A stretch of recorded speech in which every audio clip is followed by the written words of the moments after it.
Alright, well, we're back. It's the final afternoon. You guys decided to come in from the beautiful weather outside. Try to make it worth your while. But it is after lunch, so you can help keep me awake up here by being interactive. Particularly if you have jokes about Kenny, or Yehuda at this point. I guess we should probably open it up to more targets. Never gonna get it. If it's a really good joke, it might be worth it. Okay, so let's just first actually one quick announcement. So there were typos in the slides that were distributed. I know I'm not perfect. It's surprising, I'm sure to all of you. So we'll put up the PDF of the slides that we're using online. Yehuda has the instructions on where all of them will be. So I apologize for that, but definitely check out the updated versions. Okay, so let's recap a little bit. We started with some high-level philosophizing, and then looked at some constructions of tweakable PRPs, both on the theory side of these fully secure shuffling mechanisms, and as well on the practice side, which is Feistel networks for a lower number of rounds, and also these XE and XEX constructions, which are particularly well suited for things like OCB. And then what we did was we went on to define and build nonce-based symmetric encryption schemes, as well as so ones that were secure both as nonce against nonce-respecting adversaries, as well as ones that are just repetition respecting. And so one thing that was in common to all of those schemes is that you have to have stretch, and that's fundamental ciphertext stretch, which means that the ciphertexts are longer than the plaintext, and this is fundamental to achieving the C-text goal, and the one that's espoused by, or needed by things like TLS. So why aren't we done? Well, there's a bunch of places where we need to deal with systems constraints that bar the use of ciphertexts that are longer than plaintext. And from a high level, of course, there's a bunch of options. We could throw out the systems and try and start over, but that's not going to be particularly productive.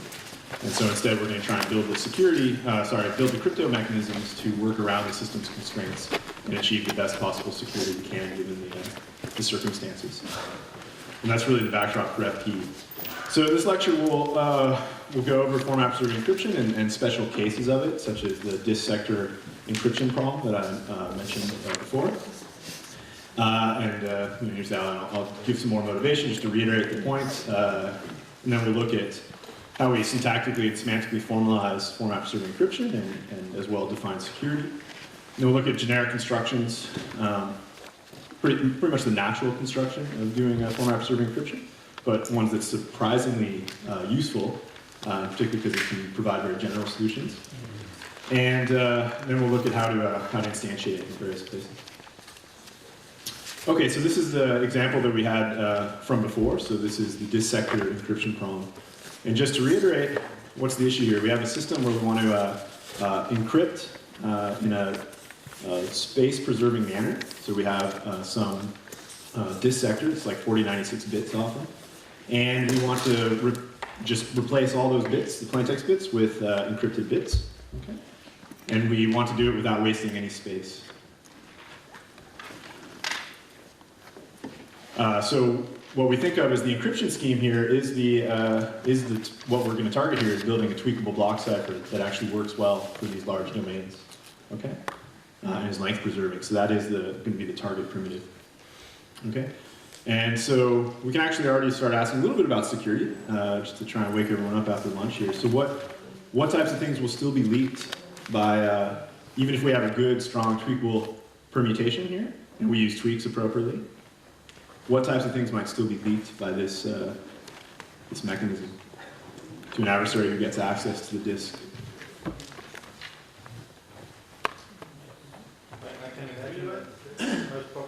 Most probably if you change only one position or something. Change only one thing in one position? Good, so if you update one ciphertext block, one plaintext block, you'll see the one ciphertext block. So you'll see which blocks get updated. And if we imagine some adversary that's just sitting on the disk. Okay, yeah, that's true. The problem is that the disk space is being reused.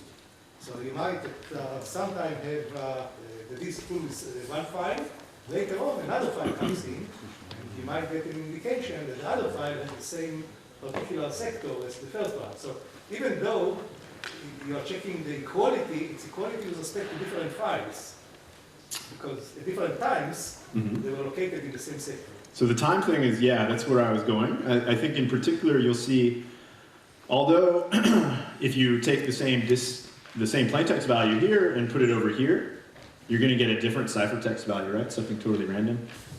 You'll definitely see over time that if there's multiple writes to this disk, but you see the same value, you see repetition, right, coming out. Another interesting thing, of course, is that this doesn't provide C-text, right? This doesn't provide integrity. So if you're an attacker and you actually are maliciously able to write to the disk somehow, then any string you put here will give back a plaintext, right? There's no redundancy here. There's no way to reject a value. But what are we going to be guaranteed about this output, excuse me, of the decryption operation, if it's a strong PRP? It's random, right? It's random. So it's interesting. We had a talk by someone from Seagate who they build these things, and he was really apparently they're very keen on this as a testing mechanism, right? That they write out. They want to test decryption of random bytes, and they want to make sure it looks random when they get it, and apparently it's a feature for them, which is interesting. But anyway, okay, so that's the setting, and we could be disgruntled about it and try to change hard drives, but there's a lot of constraints involved, and we'd like to stick with this length preserving situation. Okay, so and this gives us this problem: how do we build a 4096-bit, secure pseudorandom permutation, given maybe something like AES, which is small, 128 bits, and we'll get to that. The other common example for format preserving encryption is data field encryption in databases. So you have some database, me and a collection of my friends up there, who have their credit card numbers being stored. The database has a schema, which just means the specification of the columns in this database, where the credit card column needs to be 16 digits or less. That's just the way the software is set up. And maybe we also are doing some checks on these credit card numbers as they get stored, such that it should do a simple checksum, a one checksum. So the credit card number is the last digit, excuse me, is a checksum. Thank you. It's called the one checksum. We got to warm up here. Still drinking my coffee from lunch. Okay, so what do we need here? So obviously, if we do something like AES, what's the problem with the solution if we're just going to encrypt? Yeah, it's too big, right? What happens if we truncate it to get something closer? Can't decrypt, yeah, okay, so this doesn't work. Good. So what we want is something where you actually give it, you feed into this box, a valid credit card number, valid here may be being defined as having a valid checksum, and you get out a valid credit card number. A ciphertext that's also a valid credit card number. So it's only 15 digits. No, I want to take in as input a 16-digit credit card number. The size of that space is 10 to the 15. That's true. So for those who didn't catch that, the Lund digit is a one-digit checksum. So there's actually, in any 16-digit credit card number, there's only, at most, 15 digits, decimal digits of information. But the encryption primitive needs to take in a 16-digit value and produce a 16-digit value. Okay? Even if information capacity-wise, the domain here is only 15 digits worth of information. Okay? And good. And then the motivation here is again the same. Vendors, it's too expensive for them to update their systems. So what they've done is they don't do encryption, right? In many places, and then you have these great breaches, like a few years ago, Heartland payment systems. Ring a bell to anybody? Yeah. What happened? 100 million credit cards, yeah. So what does Heartland payment systems do? They're a transaction processor, right? Say again? Yeah, clearing. So they are a company that is contracted with other big companies. They handle all the credit card transactions for these bigger companies. It's probably a little bit of a simplification. The whole ecosystem is quite complicated, but their job is to handle credit card numbers, store credit card numbers, and process them and do all the things related to these things. criminals broke into their back-end databases and siphoned off their whole database of credit card numbers, right? Hundreds of millions. I think it was at the time the biggest credit card theft ever. I don't know if the Target one is. I think Target's bigger. So this was a few years ago. Target's bigger, and there they did something a little bit different. But format preserving encryption can help there too. Magic. So we can talk more about Target too. Good. So this is the basic thing. If we want to help out someone like Heartland, and they are facing the possibility of either deploying encryption technology that doesn't work with their system, they have to redo their entire system, or deploying a solution like FP that works within their system pretty much transparently, they're going to go for the latter. And they won't actually go for the former, and then they just won't use encryption properly. Okay, so those are some other examples. Anyone have any other ones that they know that they might want to add? Yeah? Ask a question. Of course. Yeah. The problem with the length of the input and output. How about truncating the output of EK and then using Lubirakov?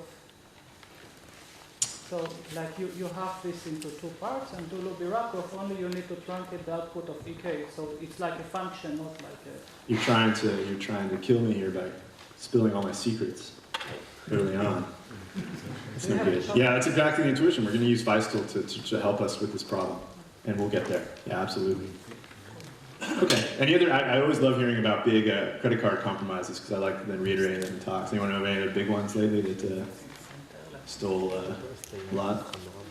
There was an Israeli company which had virtual numbers, which are for single use.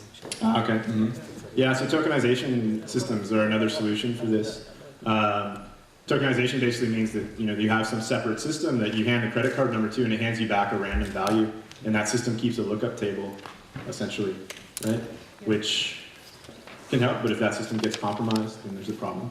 Of course, whoever holds the key here, if that system gets compromised, there's a problem. So there's a question of deployment. It protects you against target-like situations because the vendor is keeping only this virtual number, which cannot be reused if it's stolen. It doesn't work. So the problem with Target, I mean, you're right if the criminal only breaks in after the transactions. But what happened with Target breach, as far as I understand, and all the details aren't out there, obviously, that they broke it online. So they were actually in the POS systems they were reading the credit card swipes, and they were reading the swipes right before they actually went out to the credit card provider. It was solved for the company. It's not solved. In this case, it's not solved. But maybe that company's solution would help Target. That's absolutely true. Through the internet. Okay, good. So another motivation. Oh, that's the diagram of what FP does for you. You can stick it in that box. Cool. Okay, so of course these are just a couple examples. We can imagine lots of other weird formats for data fields that we might like to handle. Social security numbers, for those not from the US, it's an identifier with the US government. It's a 9-digit number without a leading 8 or 9. We, of course, have this special case that I already talked about, 4096 byte or bit, I think that should be bit, dissector. Maybe valid addresses for a certain country. Maybe you want compositions of these things, etc. So in general, we want this primitive that enjoys some format for the messages, and then you get the same format on the plain text, right? These formats ciphertext could be quite involved. Okay, so just a brief history of FP, because I think this is a fascinating example of where the academic community was trailing behind industry, actually. So there was this very ad hoc mechanism back in 1981 describing how to use DES to decipher strings over a fixed alphabet, particularly decimal digits. It's ad hoc, it's not secure, but people thought it was interesting way back then. In 1997, some people from the databases research community asked, can we get data type preserving encryption, something that fits into our schemas for our databases? And I think they also had some very colorful analogies about how that encryption turned fine steaks into a hamburger, but mauled it all up. But they wanted an encryption mechanism that went from steak to steak. It's very poetic. Anyway, I don't think they had any solutions. They just talked about the problem. I should just mention the hasty pudding cipher, which I think we mentioned briefly earlier. They did have variable block length, but didn't really handle variable formats. In 2002, kind of for other reasons, I think, not related to these usage cases, Black and Holloway gave a construction a very special case of FP, which is looking at arbitrary set encryption. So you have integer sets. How do you do encryption? We'll use some of those techniques. But it wasn't until some industry folks kind of in the mid-2000s said, hey, we really need this. We want to deploy systems that use something like format-preserving encryption. In fact, the name format-preserving encryption is from Terence Speeds from Voltage.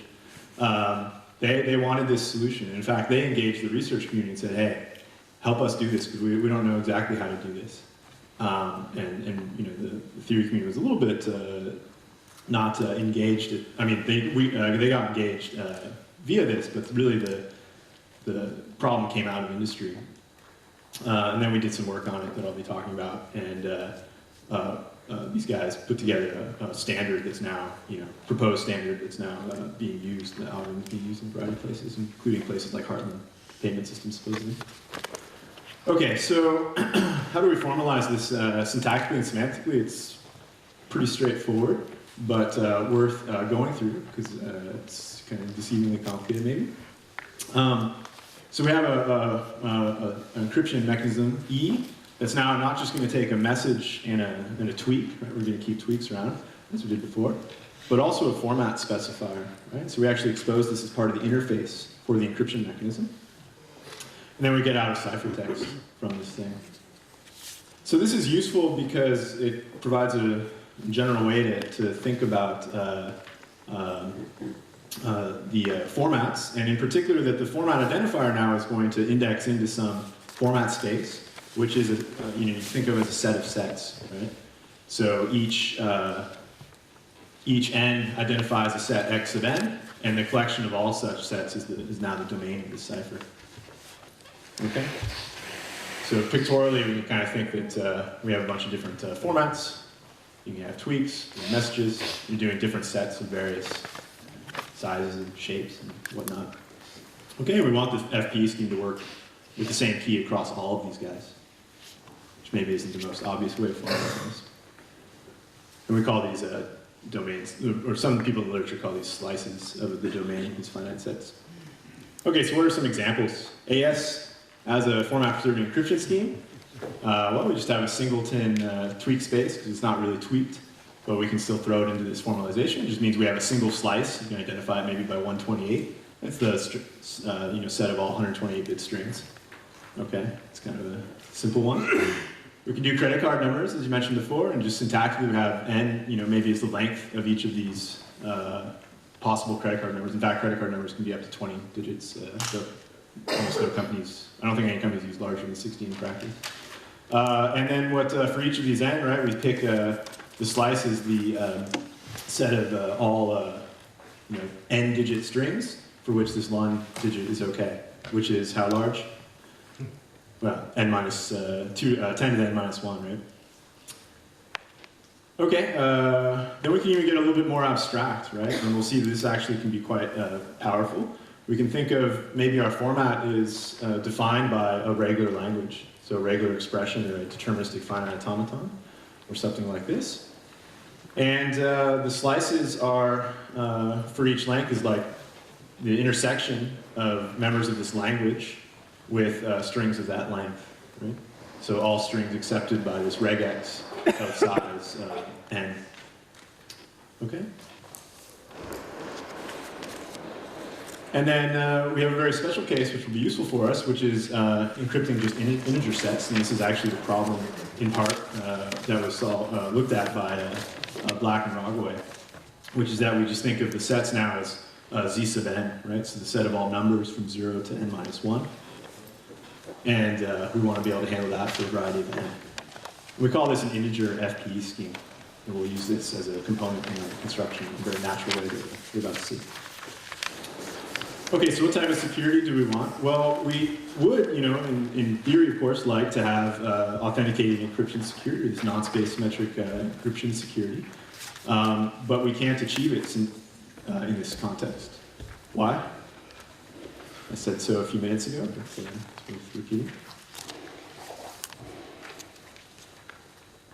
Why can we not achieve C-text integrity here? What's that? It doesn't expand. Thank you. Yeah, that's exactly right. So syntactically, we forced ourselves to look at a primitive that doesn't allow expansion. You don't have redundancy. You can't achieve C-text.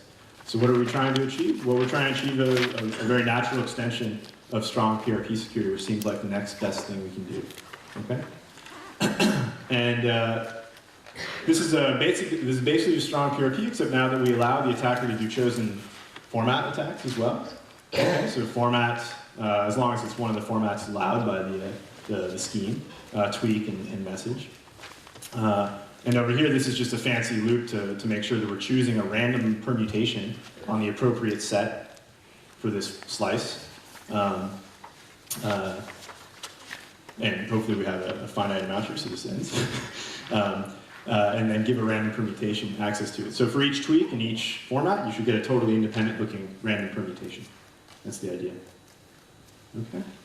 And sorry, there's a typo there that should have a pi to the -1 as well, Oracle. Okay, so all this gives us is something nice in the sense that we get security. You have the same key, and you can use it with a wide variety of formats and a wide variety of keys, which is nice for practical reasons. Okay, you don't have to rekey every time you want to change from 15-digit credit card number to a 16-digit credit card number. Okay, and so we've already mentioned that we're giving up on this fact that since this thing is deterministic and we don't have nonces, since we don't have room for nonces as well to store in these settings, you have repeat detection of tweaked format and message are repeated. Of course, we can use tweaks to try and limit this, right? So in the dissector setting, we change the tweak by the sector number, right, to provide some variability there. That's quite powerful. Okay, any questions? Good. Okay, so how do we build these things? We have, say, some format space. Just abstractly speaking now, we have some set of slices that we want to do format preserving encryption on. What's the most natural approach? Anyone have any ideas about how we can deal with this? Enumerate. What's that? Enumerate. Enumerate. It's going to take a while if it's a large set. But I think what maybe you mean is we're doing some type of encoding, right? So if we have, let's just think about it like right now. So we have a 16-digit credit card number, right? But we know that there's only 2 to the 15 values in that set. So, what's that? Well, so you can do this easily, yeah. So what we're going to do, but for other languages it gets a little bit more complicated. So the general approach is what we call this ranking cipher, which is the natural approach, right? So we take our domain slice and we encode, we do a compact encoding of it, right? And that's the important thing. We're going to go from the set of strings, this could be addresses or some elements in a regular language, and we get out integers in the set z sub s1, where s1 is the size of the domain, right? Natural thing. Then we can apply an integer FPE scheme. This is where these things come in, where we do encipherment on the integer from z sub s1 to z sub s1, and then we just invert, right? Fantastic. Nice and simple. Okay, security. It's like trivial these are bijections necessarily. If this is good as an integer FPE scheme, then we're going to get good security out of the whole thing.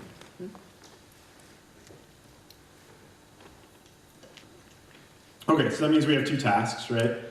Building ranking functions with inverses that are efficient, and then also building these secure and fast integer FPE schemes for arbitrary set sizes, yeah?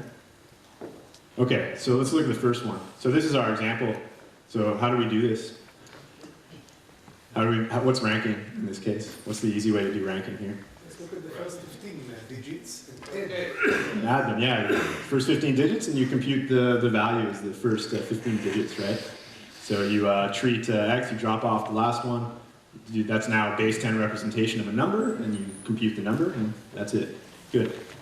And we can do the same on the other end, right? We have something in z sub 10 to the 15. We unrank it just by treating it as a number. Calculate the long digit. It's simple. It's an easy thing to do. Okay, so in a lot of specialized circumstances, you can do this step kind of easily and trivially, right? There's nothing hard going on. But it's still a useful conceptualization of what we need to do to get to security. Okay, so what about something more general, more abstract? Say I have a regular expression or maybe a DFA representation of a regular language. What about that?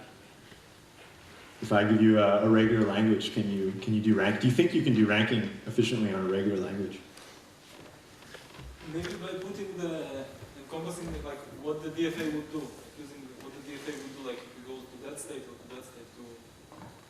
Yeah, that's good intuition. So actually, this is a problem that was studied back in the 80s by, maybe even the 70s, by Goldberg and Sipser, doing efficient ranking and unranking on various language classes. And they're interested in analyzing it for the purposes of thinking of language compression.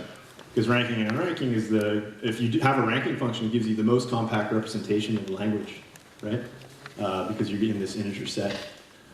So in fact, if we have a DFA representation of a regular language, right? If you recall DFAs, you have a bunch of states, you have arrows coming out. If the alphabet's bits, and 0 you go here, 1 you go here, yada yada.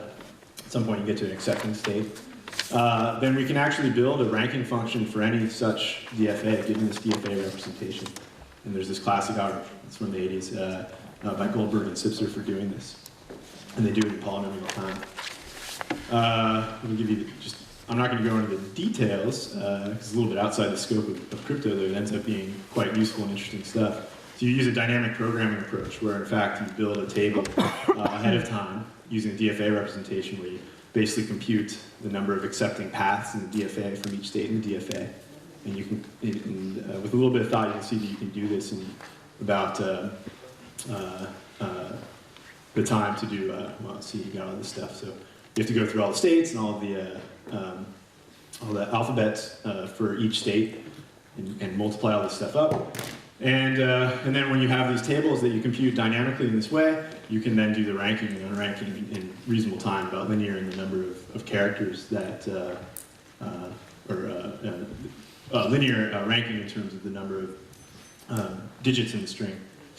Okay? Which is actually, it's like a really cool result. I don't think this stuff, it's kind of dusty old theory when we looked at it in 2009. Because I think there had been maybe like 4 papers or 5 papers following up on this stuff, and I don't think anyone ever thought this was useful. This algorithm actually doesn't solve that original old goal of compressing languages as much as possible. It's not enough to enumerate all the words in English, legal words, but different words have different probabilities of occurring. So if you want the expected length that you're encoding to be minimal, you have to take it into account. This ignores it completely. So yeah, that's true. If you, well, one, regular expressions aren't very good for the set of English language. It's not a particularly good representation.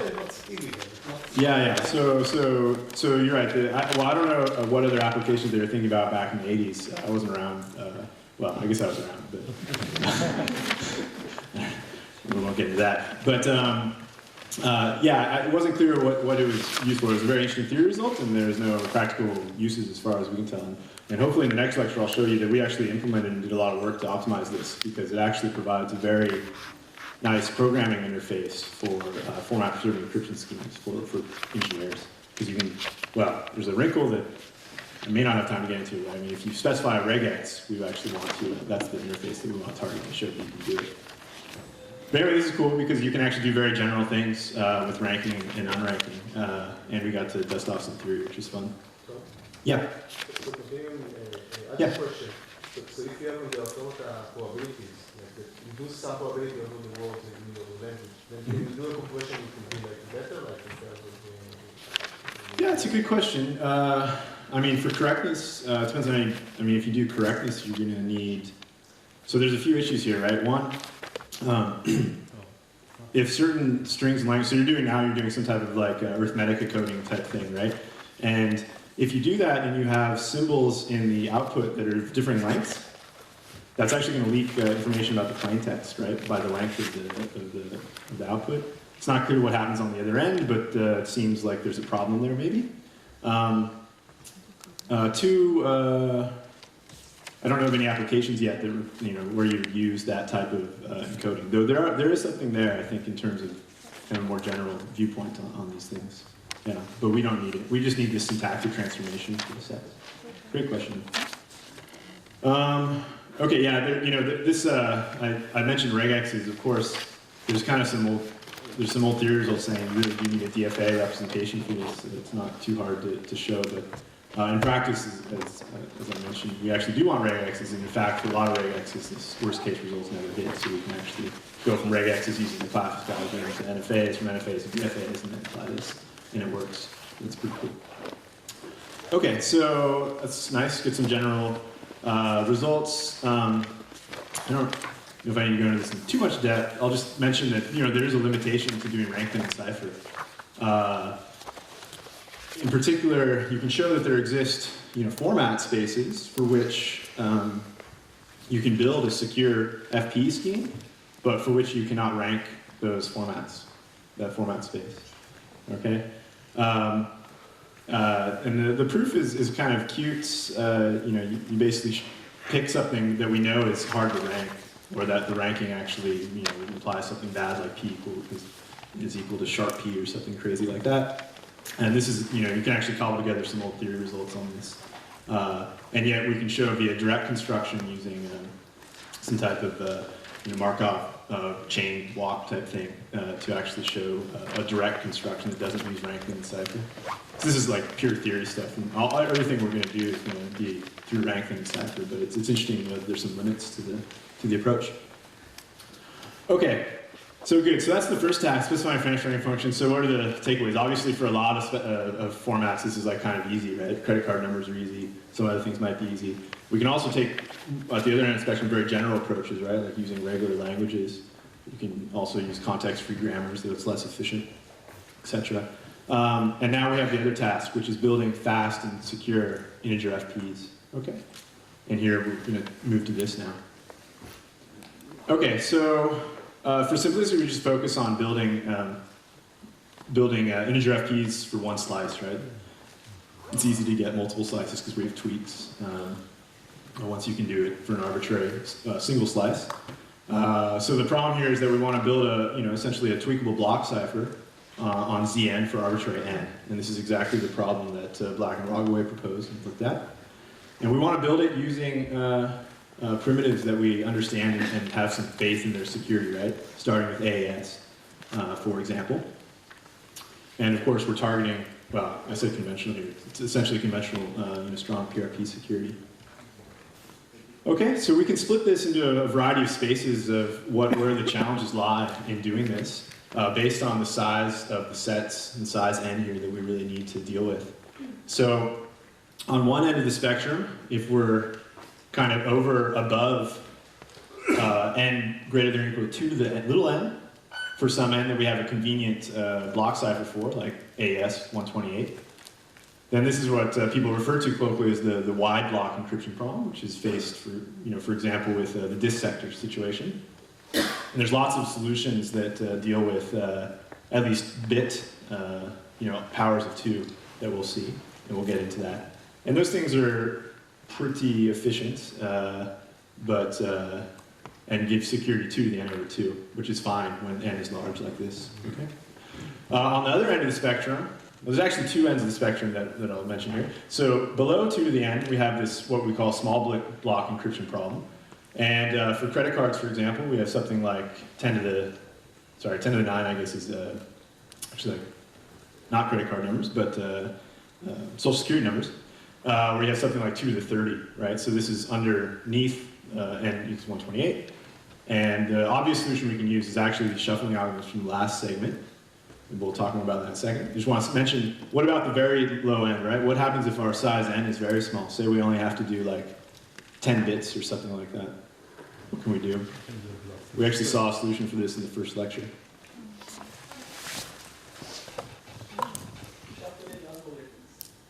That's another solution, yeah? There's a faster one.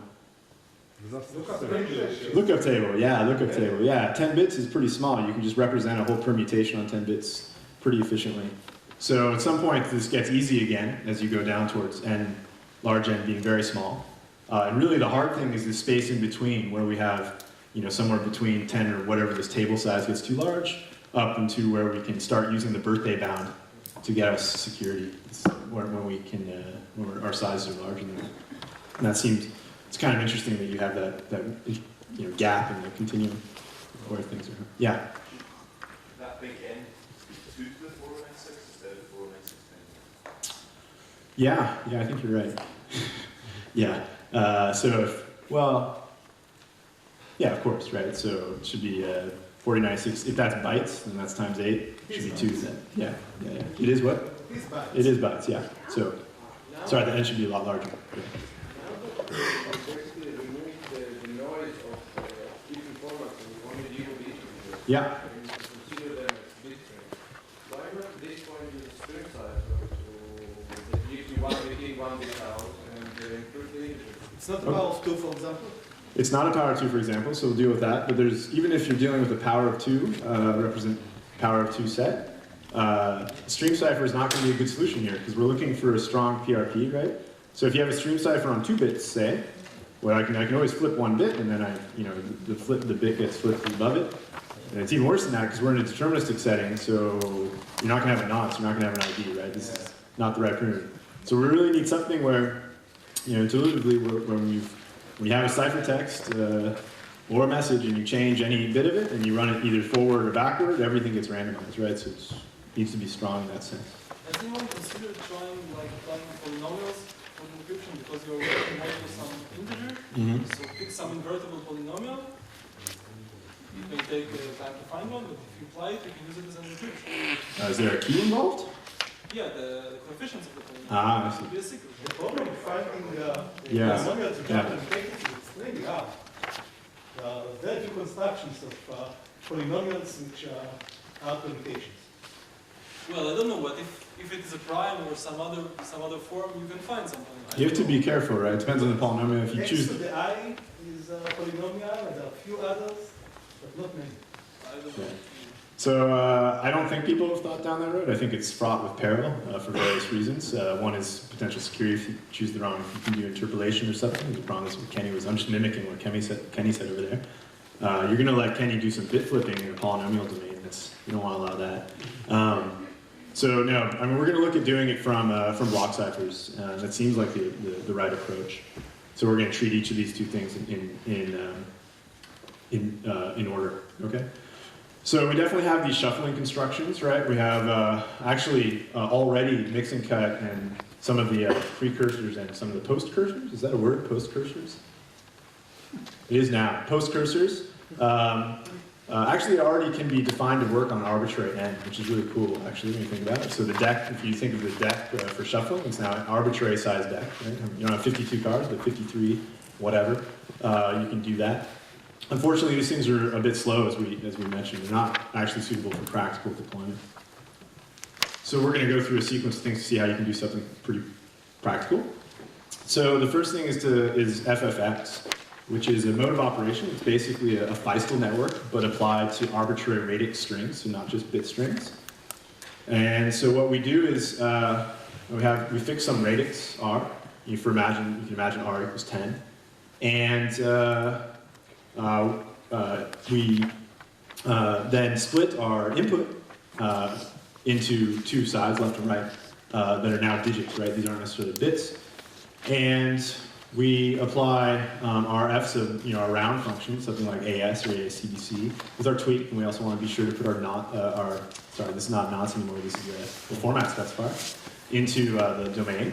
Get a random point out, and then we do addition here, now not mod 2 to the n over 2, but now modulo r to the d, so that we stay within the right set, and drop down r the same way as Feistel. This is kind of a nice generalization of Feistel networks now, thinking about different radices. Okay, and one can show, so FFX mode actually doesn't provide provable security in the sense that we don't have good bounds that one can prove about its security at the level of rounds that it's suggested. If you go for more rounds, then you can get security using some of the results from Huang and Rogway, but they suggest using 10 rounds of Feistel. And the reason they do that is because the practitioner said, well, we're not going to do it. So you're going to, it's too many to do that, 1,000 rounds or whatever. So we do 10, and there's no attacks against it, okay? Which is, I mean, there's no attacks. Yeah, sorry. Combinatorial analysis which hasn't been typed, or where is the slack from? Where is the slack from? So, yeah, the Slack is, I mean, so there's actually, here's the problem. All the proofs that analyze these things work in an information theoretic setting, okay, where you swap out these round functions with their ideal counterparts, right? And what Huang and Rogaway actually, I believe, show, they actually do show an information theoretic lower bound that's based on, I guess, an earlier idea from Bar-Ilan, in fact, that you need a certain number of rounds for information theoretic adversaries. Now, that doesn't mean you can actually build an attack, because the attack that shows that is not efficient. But what it does rule out is the proof techniques that have been used in this setting to get security proofs to go through for lower numbers of rounds. So it's an interesting open problem if you can avoid this. It seems very hard, because all the proofs that we use in this setting first apply PRF security and then go in the information theoretic setting. Another question. Yeah. Suppose that you use AES for F, so you can encrypt with the same amount of time any string up to 128 bits. Now, I have to encrypt 160 bits at the top. Should I divide it into 80-80, or is it better to divide it with different partitioning, taking into account that it doesn't cost me anything to encrypt more than 80 bits? Okay, so first off, it's a great question, but it's not relevant to these slides. It's relevant to the slides in a few minutes, because we're in a setting where the block size is actually less than 128 bits. Well, hold your question. Now it's between n and 2n. You're between n and 2n. Yeah. So we'll see techniques for doing that in a minute. Yeah, and if I don't get it, you can berate me later and ask it again. Okay, so let's just go through a little bit of thought experiment to see what else we can do here, because right now this works not for what we specified, right? We want to do it for arbitrary integer sizes, but this, as defined, is only going to work for some, powers of a radix, right? So what else can we do about this? Well, we can use a kind of unbalanced version of Feistel networks. In fact, we're going to move to doing domain set sizes that are powers of some radix, and we'll move to sets that are of size an arbitrary multiple A times B, okay? And to do so, we actually do a kind of unbalanced Feistel network type thing. This is called very uncreatively FE1, at least that's what I called it. And we split our input message that's in the set Z sub AB. Now we split it into two sides, but now we're not doing things on like radix boundaries, so it gets a little bit hairier, particularly for people who are arithmetically impaired, such as myself. Instead split it into a left component that's in Z sub A, and a right component that's Z sub B, which we can do because it's Z sub AB, right?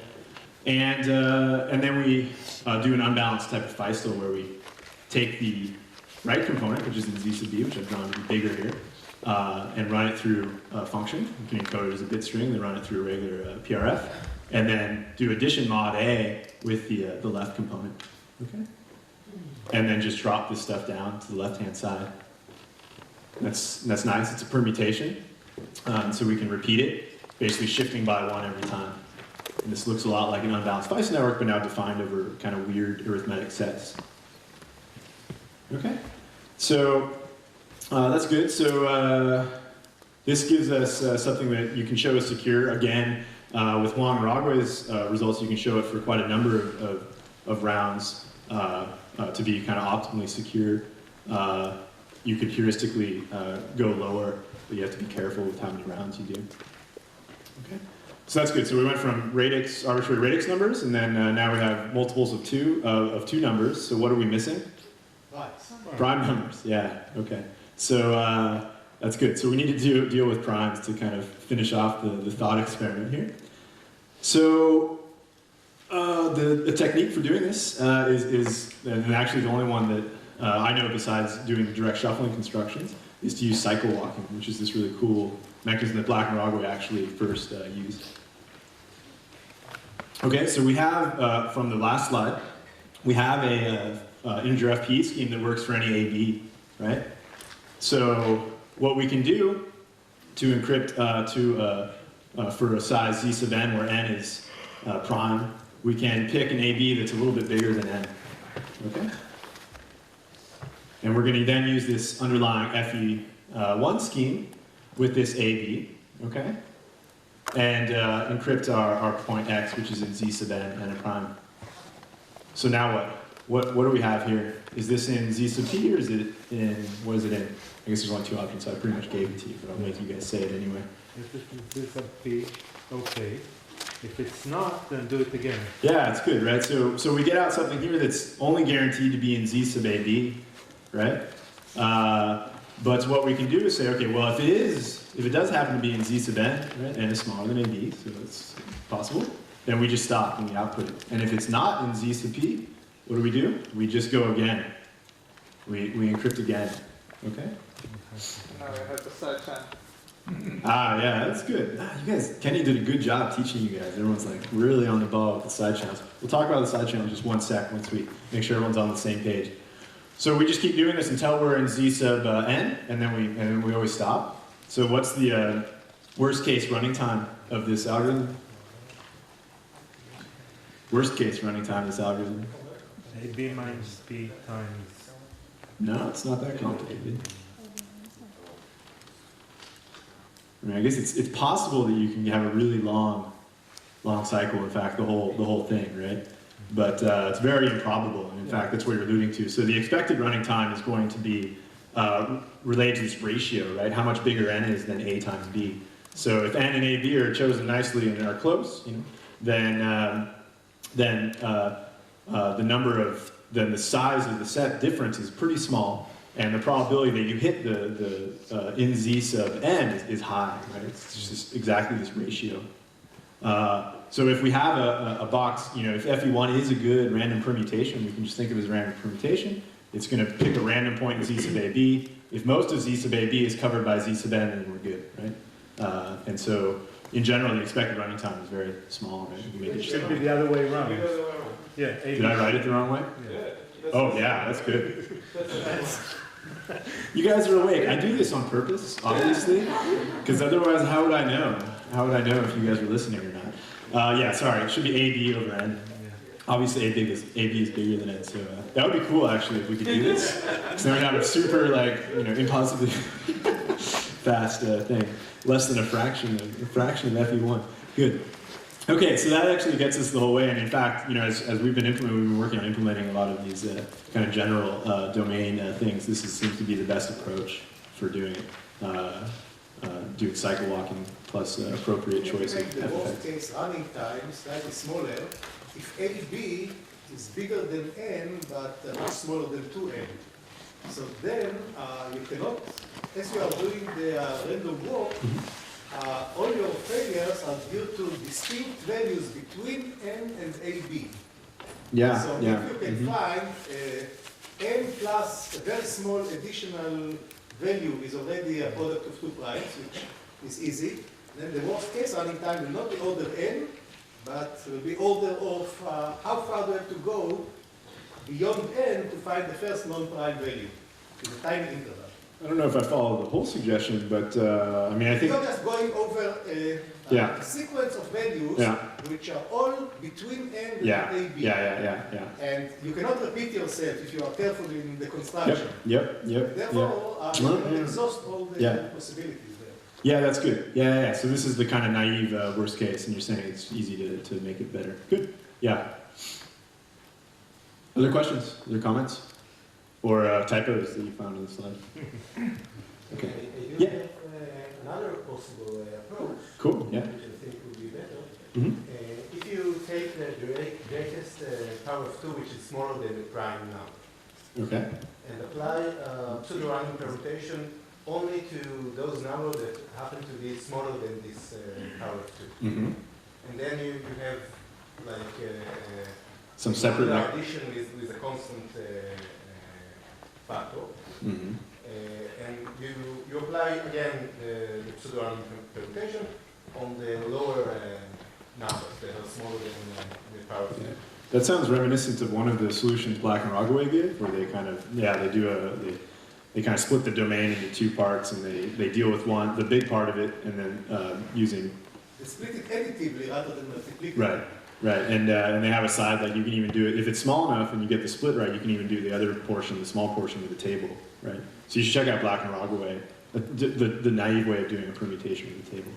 check out Block and Holloway. There's a cool solution there. I understood that to have a bigger part which you deal by standard technique and a smaller part that you somehow deal otherwise, I suggest you do not deal at all the smaller part. Don't leave it there. Okay. Then you add a constant, you add the modular addition to all the numbers, including the small. To what number? So we have a message, and you're splitting the message how? I have a message. Yeah. First, I check whether the message is smaller than the greatest power of 2, which is less than the prime. prime. Yeah. If it happens to be bigger than this power of 2, I leave it there. Else, I apply A's. Okay. What does it mean? So, leave it there? So this is, I don't change it. You actually output the input. This is first. Oh, okay. Sorry. Go ahead. My English is not good. No. This is only one iteration. Right. So in one iteration, we just deal with half of the messages and scramble them somehow, and the other half is leave untouched. Then we have a special round that it's like adding a constant. I think you'll take the space, man. Yeah. So I think I actually have a construction that is like that, and it's not this general because we looked at bit strings that we'll talk about in a minute. And if it's not the right thing, you should say something. But let's keep moving. I mean, it's a good suggestion. I think we can do that as well. Okay, so good. So now we're back. So we solved this problem at least in one way, and there's other ways to do it for small n. Now we have to deal with big N, right? So let's deal with that. Okay. So here we have n like something like 128, and we have large N should be 2 to the 496 times 8. What do we do, right? And again, this has been something that actually was studied for quite a while, even before people thought about format-preserving encryption due to dissecting encryption problem. Okay, so the first starting point, at least to me, so if you actually are dealing with something that's, say a multiple of 128, why not just use something like the OCB core to do encryption? This is length preserving, right? We treat the n here as like a tweak. We can use n as a tweak now, not as a nonce. Okay, and get the outputs. What's the problem? Or is there one? We want to build something that's a strong pseudorandom permutation on, all the, well, I guess in this case it's 128 times 3 bits, but of course we can go further. See localized changes. You can see localized changes, yeah, exactly. So, right, so what does this lead, right? Well, so you can see localized changes. In particular, if you change something like M1 and M3, but not to M2, then you're definitely going to detect that, right? And this is inherent with this construction. Okay, and this immediately gives you a distinguisher for the strong PRP security, right? Because you can query M2, M3 to your oracle, get back C1, C2, C3, query M prime, M1 prime. This is just one example. There's many other examples. M1 prime, M2, M3 prime. Get it back and just check if C2 is equal to the other C2, and you're done. Okay. And in general, if we actually want to have a strong PRP on the full input size, of course, we need to cryptographically bind all of the inputs together, right? We kind of saw this loosely with the authenticating encryption world. We saw this with the 2-pass versus 1-pass modes. Here, it's a different technically thing, but conceptually it's very similar. Interestingly, and as I was looking through this stuff again for this talk, it seems like actually in practice, a lot of practitioners seem to be okay with this. I don't know if we have people who do dissector implementations, but the standard one of the standards that's quite widely used for dissector encryption is this XTS mode, which is a variant of the XEX tweakable block cipher that's used in a mode exactly like this. Or it's exactly like this, but then they do a little bit of tricks to deal with non-powers or non-multiples of n encryption. And that's what they use in products. And so people apparently seem okay with this. I don't think this is a very good idea, but the performance is better than what we're going to be able to achieve with our mechanisms that actually bind everything together across M1 to M3. Yeah. So that's, it is what it is. Okay. They're only worried about an adversary seeing the disk once and not seeing it over time. That's the issue. Yeah, it's not totally clear to me what the right threat model is for these things. I mean, a lot of the disk encryption, there's like the very basic things. Like, we want to make sure that if you take your hard drive, that's an encrypted hard drive, and you sell it on eBay, then people aren't going to be able to recover the data, right? And this is this kind of sounds like a joke, but for companies this is a huge problem, right? They're going through disks, so they need to get rid of the disks. Doing cryptographic, it's kind of like cryptographic erasure, right? Once you lose the key, everything should go away. But and that's not an active. So I guess to get back to your question, it's not like an active attack. So this relies on seeing multiple ciphertexts over time. If you have just this leakage of one-time leakage of the hard drive, then they don't get the opportunity to see things over and over again. Right? So why would this be better than just using CBC, where you take the IV by applying a key to the sector number? Why is this better? Say that one more time. So let's say you encrypted a sector by taking the sector number as your nonce, applying the random function to get the IV, and then CBCing the entire sector. Why would that be any different? That seems to be much simpler. Because then you have to write the entire sector every time. That's one problem. So this is parallelizable, which is nice. So this has performance improvements over that. You don't write an entire sector at the same time anyway? You don't know what it's reading about a full sector? I don't know how the hardware implements it, but at some point you actually are writing individual bytes. I don't know. That's because the sector is blocks, and they want to deal with each block independently. Because otherwise, I think Yehuda is right. Take the sector. I mean, there's other efficiency concern. Again, you're going to be rekeying AES, right? This doesn't require rekeying AES, but yeah. It's actually security because CBC is more malleable. It's easier to change. It's easier for an attacker who has one-time access to your physical disk to do stuff. Yeah. So that's good. So this is a really interesting conversation, right? Because like basically, what's the problem here? In words, we don't know what the threat model is exactly, and I've been talking about the kind of the strongest threat model where we do want it to be secure against manipulations over time. You get adaptive access to inputs and outputs. We've also heard just two more threat models. One is that you have no adaptive access whatsoever. You just get one string of ciphertexts at a time at some point. And now we heard another model where you get a one-time manipulation of the hard drive sectors, and you want to do something with it. Now, if we think about the one-time manipulation model, you can swap out blocks of CBC mode and maybe do that in a way that causes problems that I think is easier than here. You have to think through the details. There was a nice virus that did this, right? Someone was telling me about this. Who was telling me about that? There was someone here.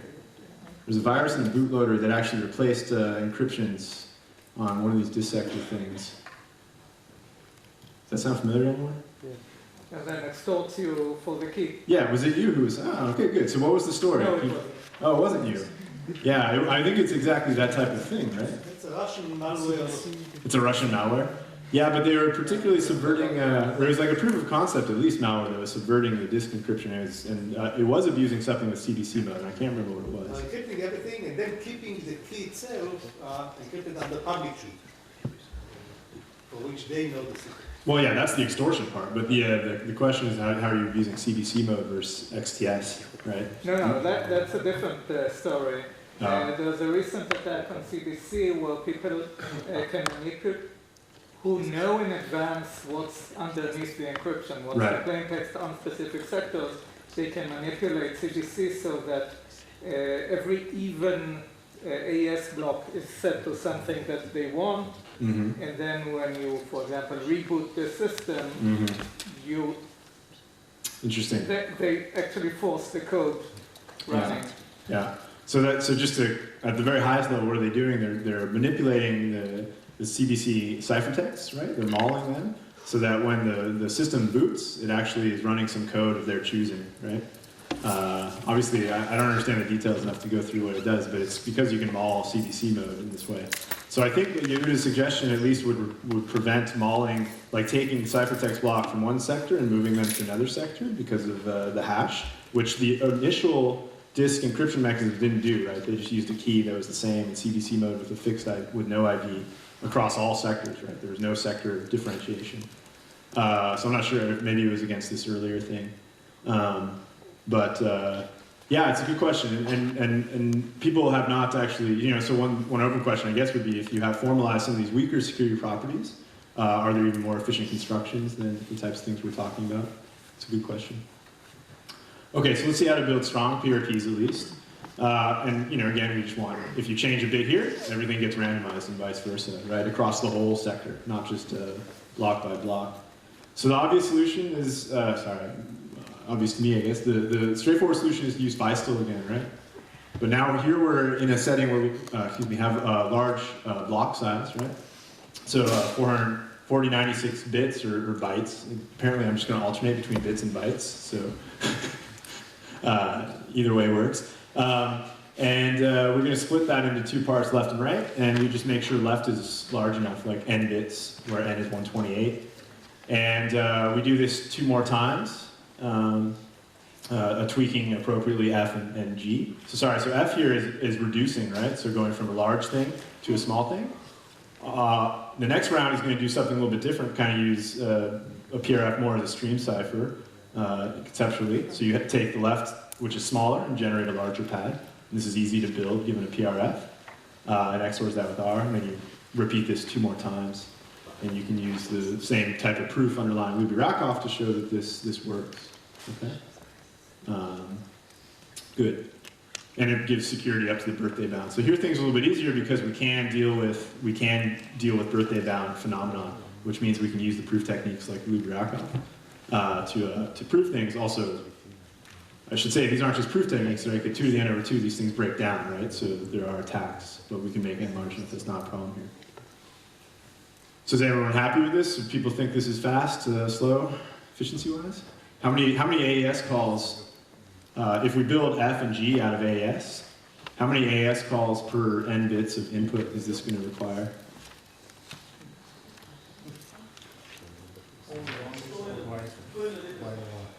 Quite a lot. That's good. That's a good guess.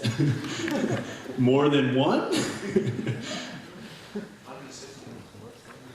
100. Oh, you're actually doing the arithmetic just to trip me up. Okay. God, such a jerk. Okay, so 160. I don't know what 160 is. I was looking for the multiple. So if we have m times n blocks of input, what's how many? Yeah, 4n or whatever, right? So we're going to need about 4 AS calls per n bit of input, right? Which I guess if you know arithmetic really well, you can figure that out quickly. Jeez, everyone's going to walk away from this thing and I'm a complete idiot. It's perfect. Yeah, good. So this is actually kind of slow, right? I mean, relative to that XTS mode that practitioners like, which was one AS call, amortized at least, across each n-bit input. So we can do better than this. And in particular, there was a line of work in the 2000s on doing better than this. And I'll just show you one scary-looking diagram, which is the EME mode. I think it's ECB mask ECB is what it stands for. ECB being electronic codebook. So it splits up its input into a bunch of n-bit blocks. And then actually what it's doing is very much like the tweaking in OCB mode. In fact, that was one of the inspirations, I think, for the XEX construction was this construction, where L is, E sub k of 0 to the n, so you basically are like using 0, E sub k of 0 to the n, you XOR it in here, you multiply it by 2, and then by 4, XOR it in, same type of structure that we saw before, yeah. Run it through the block cipher again, get a bunch of values, PPP, 1, 2, and 3. And what we do is compute a value SP, which is the XOR of all these things, okay? And then run that through another block cipher call, get this value MC, take MP and MC and XOR them together, multiply that by 2, XOR here, multiply by 4, XOR here, yada, yada, yada. Not done yet. We then take all those results, make a value SC, XOR that in here. I didn't even mention, I guess, the tweak is in here too somewhere. It's like right there. Here, you XOR that in as well. Then we take that value, run it through E again, take it out, and then run our max over it again, and same over here. This gives you a taste of what life was like before tweakable block ciphers. I actually thought about this for a while, how you redefine this as a generic construction of tweakable block ciphers, which as far as I'm aware has not been done, and I couldn't figure it out in like 15 minutes, so I gave up. But it's quite involved, right? And the proof of this is a direct proof from, the only proof I know is a direct proof from the PRP security of the strong PRP security of the underlying block cipher, and it is quite horrendous. It is like 20 pages of pain and suffering that I read when I was a young grad student. Oh man. So anyway, if you do all that work though, you can prove this secure to 2 to the n over 2 security, right? And how efficient is this? I guess now we can do arithmetic that I understand. You can just add things up, but it's basically two AS calls per n-bit input, right?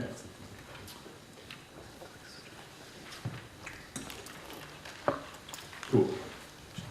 Okay. Yeah. So I think that's actually an interesting question. I don't know, maybe people have thought about this and I haven't seen the literature, but I don't know anything. Okay. Okay, so this is actually originally was only defined on n times m bit inputs, right? So only multiples of n bits. And I just want to go over a cute trick because I think it's cute. And this is my first ever paper that I was working on in grad school.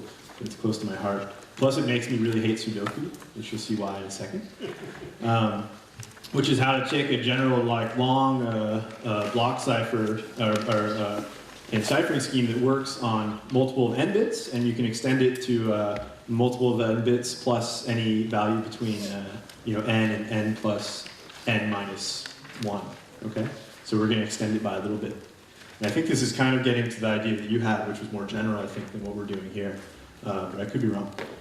So the idea is we have this block cipher that works on multiples of n bits, and we want to get some extra junk in there, just a little bit more, right? Some s bits more. So what we're going to do is first apply a conventional block cipher on n bits. We're guaranteed to have n bits here, at least n bits, could be larger, and get an output here. And then what we're going to do is apply a mix function here. This is not the same type of mix as earlier in the day.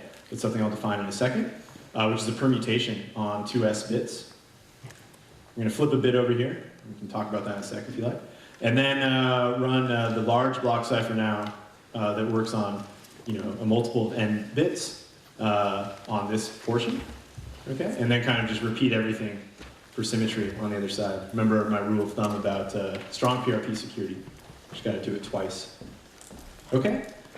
So this is actually pretty lightweight because beyond the call to the big block cipher, you just need 2 little block cipher calls and whatever this mysterious mix thing is, right? So intuitively, we can think of actually already what we want from this, right? Because we have these values out here, we need to make sure that they get cryptographically bound to everything else. So if you change a bit up here, we need to make sure that a bit gets changed in here. And vice versa going this way, right? So that everything kind of gets mixed together nicely. Contrary-wise, if you flip a bit, over here, you want to make sure that gets pushed over into these settings. So with a bunch of thought, we realized that what you actually want to do is something which we call, it's called a multi-permutation. We didn't call it that, this is the name, multi-permutation, which has some special properties. And here this is one potential multi-permutation, which takes the 2 sides and XORs them together and then doubles them, just multiplies them by 2, and then XORs them on both outputs. So the reason this is cool is because, well, one, it's an involution, which is kind of nice, actually. It makes things a little bit easier to implement. And 2, we get all these nice properties. And why do we get these nice properties? Oh my gosh. This construction appears in an actual crypto system. Are you calling this not an actual crypto system? No, I'm so disappointed. Unlike this made-up stuff that you're talking about. Sorry, where did it appear before? Idea, really? Interesting. That's great, I didn't know that. CMC is based on that. CMC? CMC, the wide block cipher thing. No, it's less centric. That does not sound right. CMC. Are we talking about the same CMC? Yeah, I'll go ahead and let me. I'm very skeptical. We'll have to look that up together after the session. Okay, so I mean, Phil was on this paper with me. He didn't say anything about that, so maybe he was cheating, using the same ideas over and over again. Even though I came to him like, hey, we need something with this properties, right? And he's like, I think I know what to do. Maybe that's why. Okay. I have an idea. Yeah, it's like I have an idea. I won't tell you where I got it. That's actually one thing. I don't have to wax poetic about grad school and reminisce. But, okay, anyway. So the reason this is a nice property is not only, since the next slide's kind of broken, not only is this a permutation on A and B, but for any fixed A, and if you project down to the X component, it's a permutation from B to X. Okay. It's also a permutation from B to Y for fixed A. And vice versa. So if you fix B and you now let A vary, it's permutation on X and permutation on Y. Okay? One problem is that the XOR of A and B is preserved. Is preserved. So the XOR of A and B is equal to the XOR of Y. Right, which is probably quite important in cryptanalytic applications, but here we don't care because we're getting all of our cryptographic strength out of our existing good guys. And all we're doing here is making sure that if you change this, if you change this, you know predictably where you're changing something here, but that's okay because we're going to run it through this big, strong PRP and it's going to randomize things based on that. Yeah. So the reason I hate Sudoku is because this construction is actually a well-known combinatorial object that's used like all over the place in coding theory and other places, but was new to me, which are Latin squares, and in this case, orthogonal Latin squares. We have two Latin squares that are orthogonal.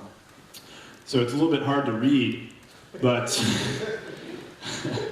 I'm encrypting the slides for you poor guys. But this is supposed to be a matrix where we have all the bit indices, 0, 1, 2, 4, and down. And this is a representation, actually, of two orthogonal Latin squares, right? Where we can think if you take the indices, or so like I and J, we're going to define the permutation based on these two guys. Okay? What makes them a Latin square is that you have every symbol from 0 to 3 represented going down and in each column, right? So if you've ever played Sudoku, it's like even more special case of Latin squares. Anyway, I thought this was quite cute, but now I do have nightmares about this, about seeing these Sudoku puzzles. And anyway, we can also approximate it really nicely and fast, because you have to do a multiplication in a finite field, but you can also just do a rotation left, it turns out, and get something that's basically as good by a factor of 2, which is cool because it's fast and still allows us to push through the proof. Okay, I guess what time is this supposed to be over? This is. Oh, we got 15 hours. We're like ahead of schedule. Sweet. Get a longer break, maybe. In fact, there's been a lot of other modes. I think I'm just actually going to skip this. Let you guys look at it. All right, so what do we do? So we got through a bunch of things here. We did some dissector encryption mechanisms, right, which is this special case that's been known for a long time as an interesting problem. In practice, people are still seem content with better or worse than optimal security, at least for this setting, right? Because you can use it, they use this XTS thing a lot. But we can do better with a little bit less efficiency. We also saw how to do this for small domains. This is where the Feistel type instructions come up and allow us to do this implementation. And then we also saw this stuff about ranking, right? Which is really cool. And we'll, in the next session, we'll come back to that and show how this works to help circumvent people who are censoring the internet, actually, as a little teaser. And so, since I'm ahead of schedule, I think I'll just stop there and we'll just have a longer break. Thanks.